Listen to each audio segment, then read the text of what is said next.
President, ladies and gentlemen, first of all, I want to thank to Professor Korchin and the organizing committee to inviting me to this very interesting and exciting conference. My responsibility is to speak about the new anti-Parkinson drugs. Are they really better? You see, we very well known these slides. Levodopa, it is synthesized on tyrosine.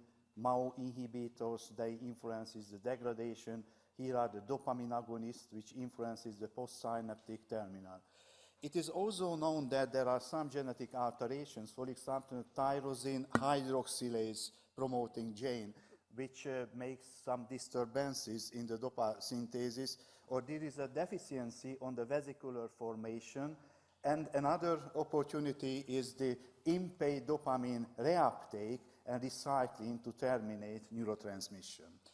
But what is the goal of the treatment? If I want to be very simple, at least there are two important points.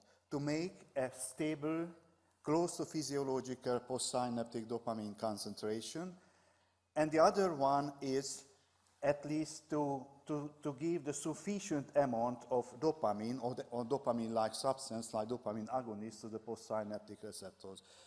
What is the consequence if this postsynaptic dopamine concentration is fluctuating? Many consequences, but at like three. One important point is there is an excessive glutamate release, a huge amount of glutamate release due to this fluctuation of the postsynaptic dopamine concentration. The second one is at the excitotoxin receptors, AMPA and NMDA, they are responsible for the intersynaptic transmission, but concerning the extrasynaptic ones, the so-called non-synaptic or volume transmission, the metabotropic receptor is responsible. And during this fluctuation of the actual postsynaptic dopamine concentration, it results in a de novo synthesis of metabotropic receptors outside of the synapse.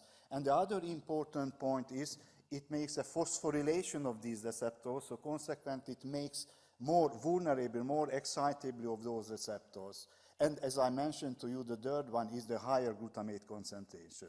Why is it important? Because it shows that to take care about the suitable excitotoxin glutamate transmission is very important in the treatment of stroke. Let's start the discussion with the monoamine oxidase B inhibitors in Parkinson's disease. You know, and I just want to say some historical points. The first one, selegiline, was synthesized by Vecsei at the CONy company in Budapest in the 60s, 70s. And a couple of years later, Joseph Knoll and Kálmán Magyar, who characterized the selegiline, and Kálmán Magyar also discovered that it has a very specific MAO-B inhibitory effect. The second one is razagiline, and a very similar structure of razagiline was synthesized in my hometown. Professor Bernat, unfortunately he died recently, and at Technion, Musa Yudim, and many other people characterize razagiline as a specific MAO-B inhibitor. And the third one is, which was just recently introduced, I will say some more words about it because maybe it's less known. It is safinamide. Razagiline and safinamide were proven safe and effective when added at the dopamine agonist in early Parkinson's disease as an add-on to levodopa. MAO-B inhibitors significantly reduced off time and were comparable in efficacy to COMT inhibitors. Improvements were achieved as regards to certain non-motor symptoms as well. What about safinamide for the treatment of Parkinson's disease? You see, safinamide is a derivative with a combined dopaminergic and non-dopaminergic mode of action. Phase 3 clinical trials with safinamide as an add-on therapy, dopamine agonist, and to levodopa in early and advanced stage PD, respectively demonstrated an improvement of the motor symptoms. What does it mean that? For the first hand, safinamide is a MAO-B inhibitor, a quite specific MAO inhibitor. On the other hand, it has an anti-excitotoxin receptor activity, and as I mentioned in my at the first slides, excitotoxicity, the higher glutamate activity is one of the key players of the dyskinesia after the fluctuation of the postsynaptic dopamine concentration on the receptors. And here is the chemical structure of safinamide. And let's see the place of safinamide in the treatment of approaches in Parkinson's disease. Concerning dopaminergic therapies, all we know that LCIG therapy, dopamine agonists like pramipexole, ropinirole, apomorphine, and here are the MAO-B inhibitors, razagilin, selegiline, and safinamide. Concerning the non-dopaminergic therapies, anticholinergics and antiglutaminergic agents like amantadine, which from the one hand is antiglutaminergic, on the other hand it releases dopamine from the vesicles, surgical approaches, DBS, ablative surgery, neuronal transplantation, and gene therapy. And we just heard about this cell transplantation, and I think that this started in the case of Parkinson's disease in 1987, and Anders Björklund, Olle Lindvall, they were the key players of this neuronal transplantation. Concerning adenosine A2A receptor antagonist, it's another option, glutamate antagonist, and here comes amantadine, kynurenins, I will speak some words about it, and safinamide.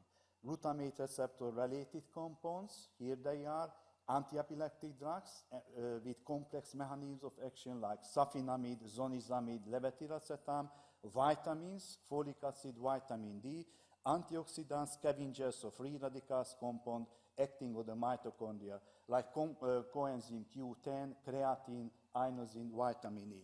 I will come back later very shortly that the mitochondrial disturbances in certain, at least in certain types of Parkinson's disease, may be an important player of the disease.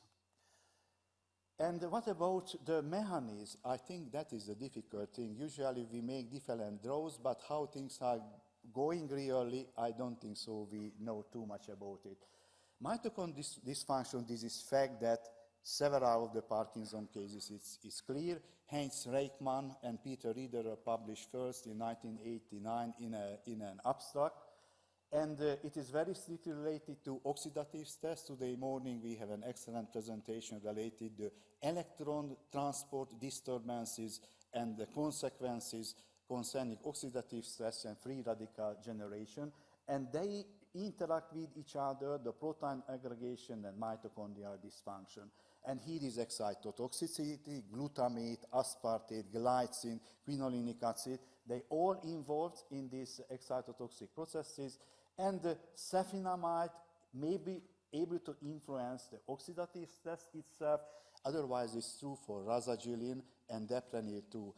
Just to make a very short break, I remember once Professor Kálmán Magyar, who is a really good friend of mine, he mentioned that he investigated in 10 minus 10, 10 minus 11 molar concentration of the effect of selegiline in an in vitro system in an oxidative stage, and it has clearly a free radical scavenger effect. It looks like maybe it's true also for safinamide. So safinamide has several possible alterations to influence the disease itself. And here is a very interesting thing. It's a very recent paper, Effects of Safinamide on Pain in Fluctuating Parkinson's Disease. It was a post hoc analysis. And as you can see that in these patients, it was just simply analyzed. What about the painkillers of these patients? How frequently they use in their everyday life painkillers? And as I mentioned to you, it is just a post-hoc analysis, but it is a real-life data which is sometimes very important because it gives information what's going on really. And the results suggest that safinamide may have a positive effect on pain, one of the most underestimated, evaluated non-motor symptoms of Parkinson's disease. What can be the reason of this effect? You see, theoretically, and maybe it's close to the reality, and all of the time, theories are interesting, but reality is something else. If we think about dyskinesia, as I mentioned to you, this is a hyperexcitable state. Safinamide was originally, at least for a while, it was developed as an anti-epileptic agent. And if we think about polyneuropathy, neuropathic pain, it's again a hyperexcitability, as we all know. That's the reason why we use not the traditional painkillers, but usually anti-epileptic-like compounds. So based on this fact, dyskinesia, epilepsy, and also neuropathy, at least at the molecular mechanisms, has some common background. And after this, it is not very surprising that safinamide has an effect in pain. Of course, this paper just came out, and it needs further evaluation, not to speak about it should plan a trial, not a prospective trial, but a randomized trial. So what is the conclusion? The loss of dopaminergic neurons causes glutamatergic hyperactivity, the selective inhibition of which could be an effective strategy for the treatment of the PD non-motor symptoms. Favorable effect of safinamide, 100 milligram per day on pain, accounting for about 80% of the total effect as shown by the PAT analysis. This effect was aside from the effect on motor fluctuation and dyskinesia that accounted for about 20% of the total effect. New prospective studies, as I mentioned to you, are warranted to investigate the potential benefits of safinamide on PD pain and their clinical relevance. So it means that this drug has a MAO-B inhibitor and an anti-excitotoxic effect, anti-excitotoxic receptor effect, and probably that is the reason for this nice effect. And let's see this study. I think this is the studies what we need more and more. Selegiline and rasagiline therapies with Parkinson's disease, a real life study. This study was organized by Nir Giladi. And this is, I think, a very useful study because it's based on the data which in Israel they got for the pharmacists. And it's a very strict and regular administration of the drugs. I don't want to go in detail, but maybe it's good to see just the final discussion. The similarity in time to levodopa in both groups suggests to differences between selegiline and rasagiline in their effect on the natural history of PD. This is the first point. The second one, a possibly interaction effect between rasagiline and dopamine agonist exists. This idea was based on the fact that those patients who got L-dopa and before they were treated with dopamine agonist and after to rasagiline or selegiline, it looks like maybe there exists some interaction between rasagiline and the dopamine agonist. And the third point, a better symptomatic profile of selegiline and more than that of rasagiline in the earlier stage of PD may explain the differences between the two groups in time to dopamine initiation. And I think that this is a very, very important point concerning the title of my presentation. I remember we were together with Professor Kochin 15 years old, I don't know how many years ago, in a Parkinson meeting in London. And rasagiline at that time they started to introduce, and he asked that, which was a very simple question. How do you know that rasagiline is better as selegiline? And during the last 50 years, there was no clear answer to this question. I think this type of studies, and probably is to many of the other Parkinson drugs, can answer to this basic question, whether the new drugs better and which point of view better as the older ones. So that's the reason why I wanted to show you this interesting observation. The second one is opicapone. You see, opicapone is a COMT inhibitor, and it looks like it has a quite nice effect in Parkinson's disease. How does it work? It works as all of the other two COMT inhibitors, and it do not penetrate through the blood-brain barrier.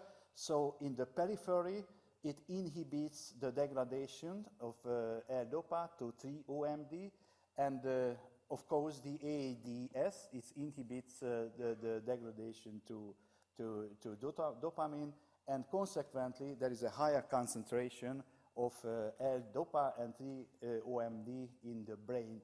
But as I mentioned to you, opicapone has no penetration through the blood-brain barrier. Here is the chemical structure of this new drug.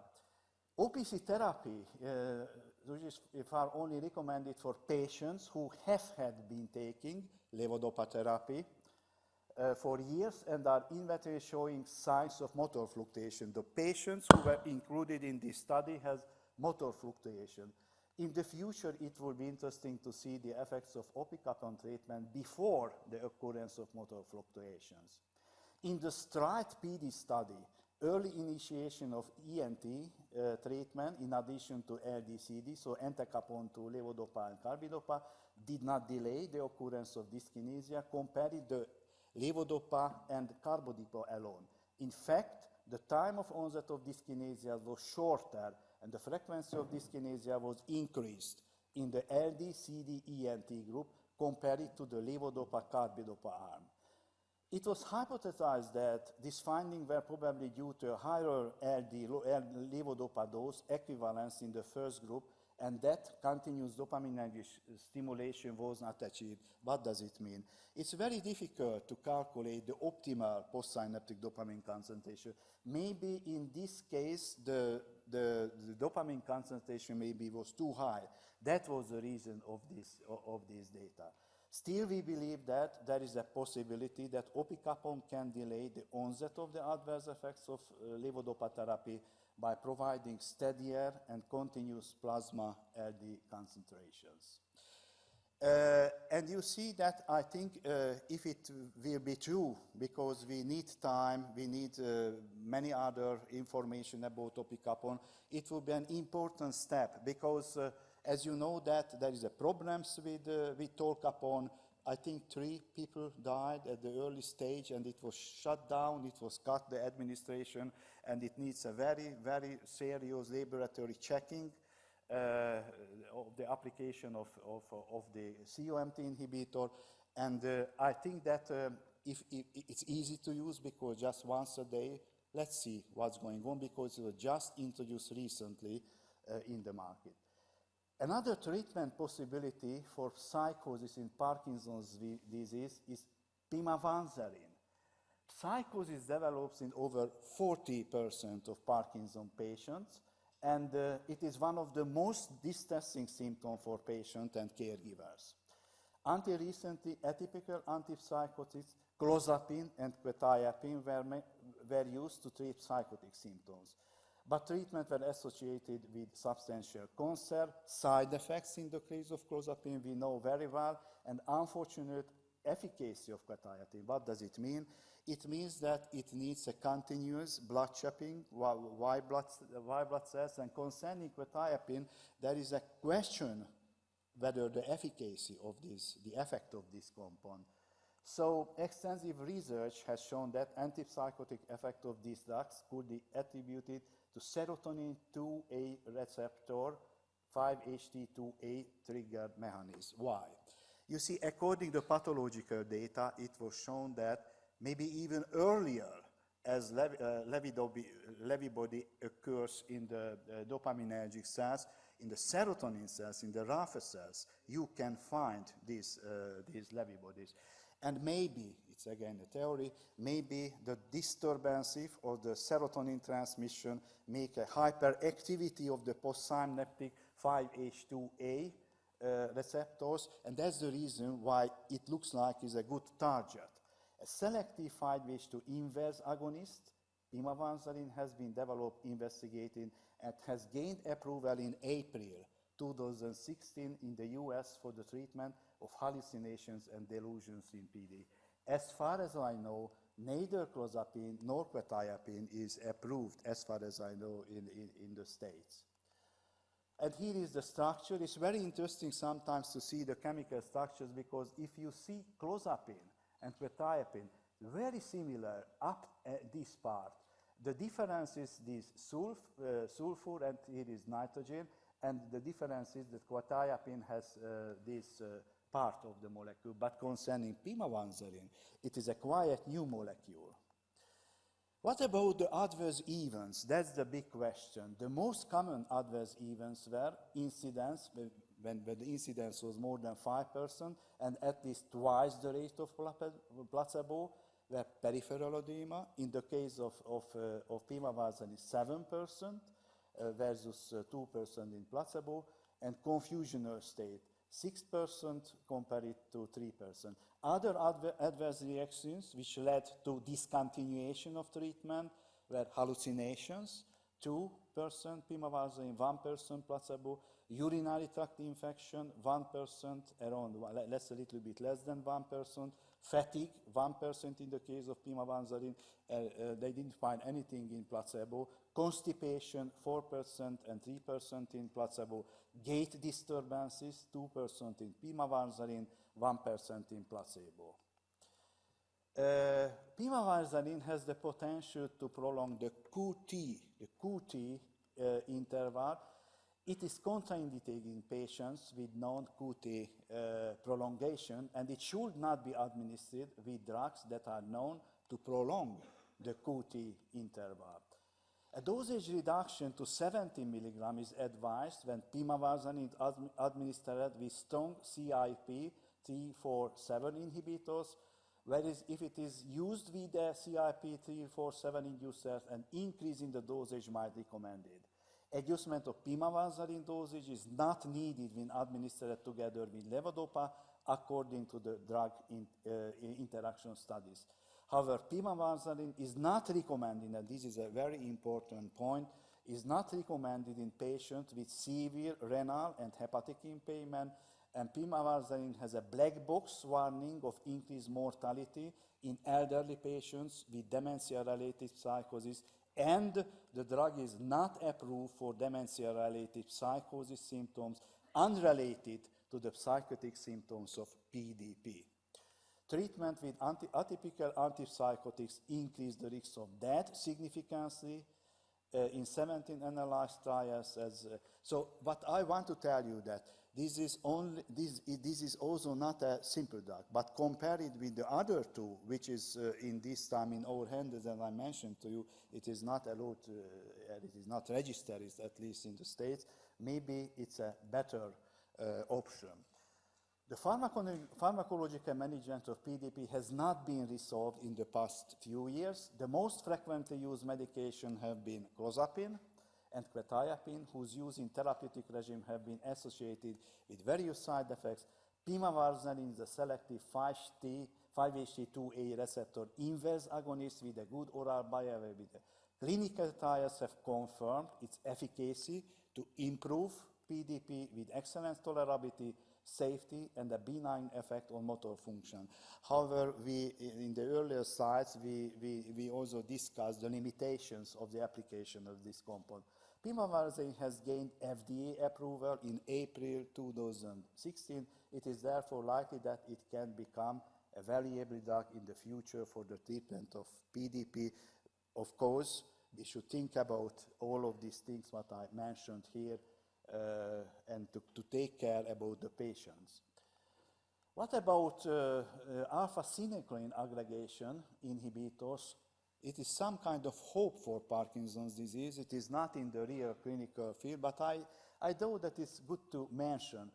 Here is alpha-synuclein. It has it has this membrane binding domain, and you see this is the two helical structure separated by a break here.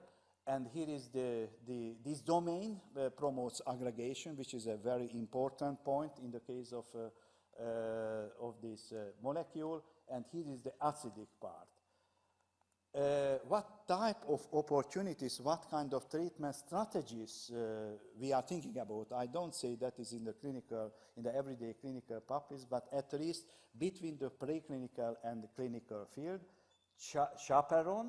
Chaperone-related drugs, immunization. There are two types of immunization. The direct immunization with the antigen, it has a benefits and of course some things which is against it, and also to use the antibodies. And also another modulating the serine 129 phosphorylation, and the other thing is the small molecules interfering with alpha-synuclein oligomerization and accumulation. There are many of these molecules. I don't want to go in it because it is not in the everyday practice today. Here are the small molecules which has a potential to interfere with alpha-synuclein oligomerization and accumulation.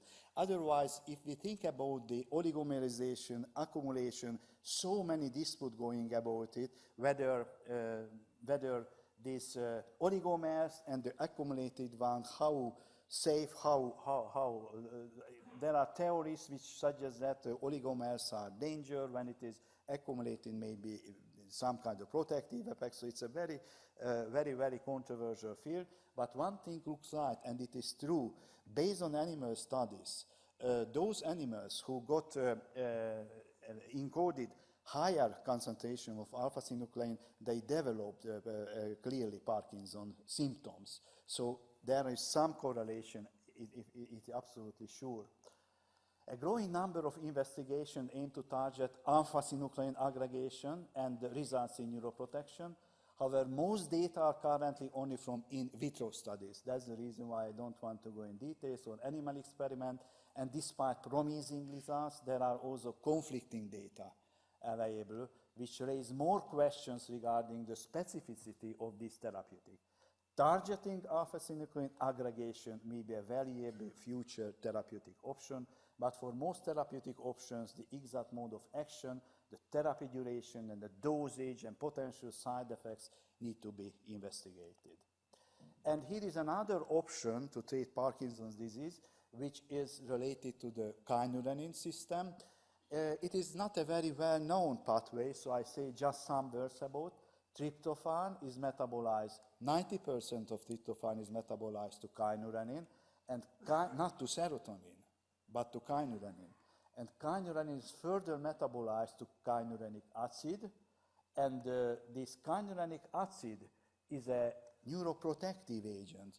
It binds to several receptors, including the strictly insensitive glycine receptor. It binds to the ampakainate receptor. It has a partial.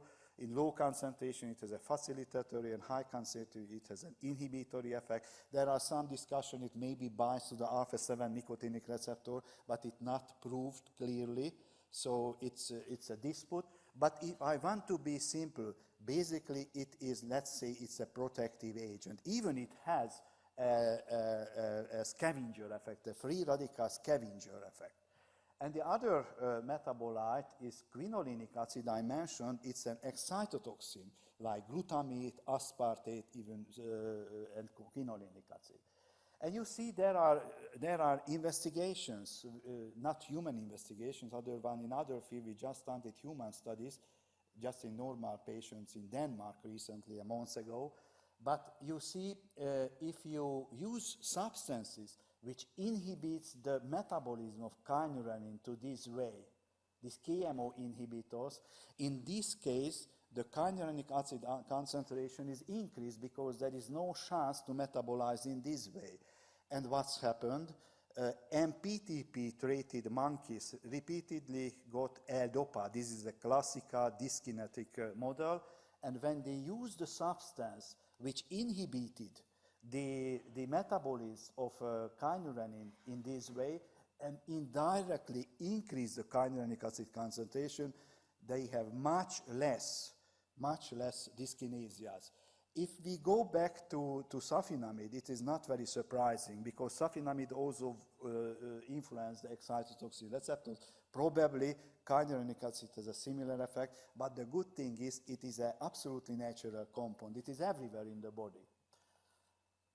And and what we concluded with regards to the molecular mechanism, oxidative stress, mitochondria, glutamatine excitotoxin, neuroinflammation are all very important, and the development of synthetic molecules that would shift the altered balance toward the achievement of a neuroprotective one, I mean to kynurenic acid, would be of great promise for future clinical studies. And there are some post-mortem studies in Parkinson's patients. And it was investigated the kynurenic acid concentration. There is a lower concentration of kynurenic acid in certain area of the brain. In the same time, there is a higher concentration of 3-hydroxykynurenine, suggesting clearly that it should be something along this kynurenine theory of Parkinson's disease. Yes, and this slide just showed that quinolinic acid, it influences glutamate, quinolinic acid also is closely related to neuroinflammation, and 3-hydroxyl-kynurenine is a free radical generator, and quinolinic acid is an inhibitor all of these processes. So it's a quite complicated but very nice pathway. And finally, just to mention some promising therapeutic agents for the treatment of Parkinson's disease. I don't want to go in details because the time is over, but in this paper we just recently summarized the gene therapy of Parkinson's disease, and you should know that, and I am sure that you know about it, several gene therapy trials are going on. For example, tyrosine hydroxylase gene, which is responsible for dopamine synthesis. There is a trial when 3 genes together used to influence the metabolism, the dopaminergic metabolism. These are small trials, not big number of patients, 10, 20, or whatever number of patients, but quite exciting. I just recently visited in Cambridge, one of the hospitals. They have also a gene study. There was a gene therapy earlier when the tyrosine hydroxylase gene was put in the Schwann cell, and the patient's Schwann cell, or it was not a human study, it was a prick, and the Schwann cells were, as a cell therapy, was implanted, and therefore there is no immunological action because the same Schwann cells as the animal Schwann cells was implanted. So it's a very exciting field, but up till now it is just an experimental field. And here is a question: can the disease causing Parkinson's disease be slowed? You see, that's a very important question because, and I think today morning we have an excellent philosophical and I think how should we see the disease and the patients. We had an excellent discussion today morning. And if we think about that, we give the diagnosis of the patient, let's say Parkinson's disease, but even if we see the clinical picture of the patient, whether is it tremor-dominated, rigor-dominated, akinetic or whatever, it's absolutely sure different mechanisms behind the wall. Even more, I think those patients who has a very similar symptoms, let's say a tremor-dominated, they again, I am pretty sure that if we go back to the basic, to the proteomics, genomics, they're very different, only the clinical picture at that time is similar. Therefore, the future may be to find those biomarkers, to understand better those pathways, what is behind the wall, and in this case, we can use the right therapy. And to answer the question, which was the title of my presentation, I think those trials, similar trials, what Neil Gilady did, and many others, not with selagiline and razagiline, because that's, as far as I know, this was the first study. We need to compare, because otherwise, the simple question whether this drug is better as the other, we cannot answer, and gut feeling is not enough to answer these questions. We need evidences. Thank you.